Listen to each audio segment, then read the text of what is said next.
ভাই আবার নাকি খাতে চাইছে খিচুড়ির সাথে আচারি গোস। আমার মহামান্য মডারেটর আবার সেই মেসেজ দিছে ডিলিট করে। সস্যামরি কোনো কাজ করলি তুই জাগে যা কেজিখানি গোস নিছি, গরু খাসি যা মন চাই তাই দিয়েই বানাতে পারবানি। নিয়ে নিছি 1 চা চামচ আস্ত ধইনে, 1 চা চামচ আস্ত জিরে, 1/2 চা চামচ দিছি গোলমরিচ আর 1/2 চা চামচ দিছি কালো সর্ষে। তারপর এই 1/2 চা চামচ দিলাম মৌরি, জিরে না কিন্তু মৌরি, আর 1/2 চা চামচ দিছি মেথি। দিলাম আবার 4-5টা শুকনো চাল, সাইডে দিছি লবঙ্গ, সাইডে দিছি এলাচ আর বড় সাইজের একটা দারচিনি। এই নাগের আগে তেল ছাড়া গরম কড়াইয়ের মধ্যে ফেলাই নিয়ে সম্মানের সাথে গা গরম করে নেব। তারপর আরো একটু সম্মান দেখাতে উঠোয় নিয়ে এসে ফেলাই দিলাম শিলপাটার পর, একদম নিপিস করে চাপা চাপা করে বেটে নেবো। আরো কিছু মশলা দিতে হবে না, তাই উঠোয় নিয়ে এসে ফেলাই দিলাম এক বাটির পর। ফেলাই দিছি বেশ কিছুটা কালো জিরে, দিয়ে দিলাম খানিকটা নুন আর 1/2 ইঞ্চির মতন হলদির গুঁড়ো, দিছি আবার চামচ ভরে শুকনো ঝালের গুঁড়ো। বোতলটা ভুট করে ঢেলে দিছি সবটুক সর্ষের তেল, এই 1-150 গ্রামের মতন হবে। আগে প্রথমে গোশটা ফেলাই দিয়ে ভালো করে আচ্ছা মতন ভাইজে নেবো। যেই গোশের রংটা পাল্টাই গেছে অমনি দিয়ে দিছি চামচ ভরে 1 চামচ আদা বাটা আর 1 চা চামচ রসুন বাটা। এই রান্দায় কিন্তু কোনো পেঁয়াজ যাবে না। ভালো করে নাড়াচাড়া করে মিশাই নিয়ে ঢাইলে দিলাম ওই সব গুঁড়ো মশলাটুক।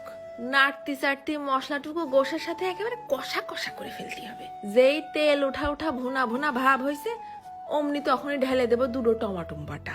টমাটুমটাও বেশ কিছুক্ষণ নেড়ে কষায় একেবারে তেল উঠা ভাব করতে হবে না। তারপরে ঢেলে দিলাম 2 বালতি থুকু, 2 কাপ গরম পানি। কোনো কথা হবে না, সিদ্ধ করে নেব। এই ফাঁকে প্রেসার কুকারে ঢেলেও 4-5টা বাসি মেরে নিতে পারো। ফেলাই দিছি আবার 4-5টা রসুন, ঢাইকে দেই সিদ্ধ হোক।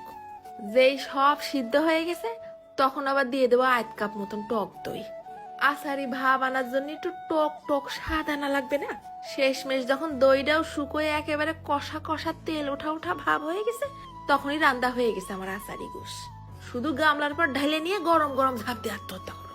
ও কালার কি বাসনা যারটা ছাড়িছে না। রাঁধলাম একেবারে ঝরঝরা করে খিচুড়ি, একটুখানি সালাদ বানাইছি আর ঝাল পেঁয়াজ ভর্তা করে নিছি।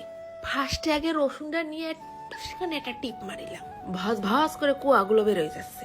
তারপরে ওই যে মাখা মাখা ঝোল নিয়ে খিচুড়ির সাথে মিশাই রসুন ভরাই তুলে দিছি গালে। বাবারে, বাইরে বৃষ্টি হোক আর না হোক গালের মধ্যে বন্যার পানিতে ভাসে যাচ্ছে। ফাঁকে ফাঁকে আবার গোশটা কাইটে কাইটে ভরাই নিচ্ছি ভাতের মধ্যে। এত টেস্ট, এর সাথে আর কিচ্ছু লাগবে না।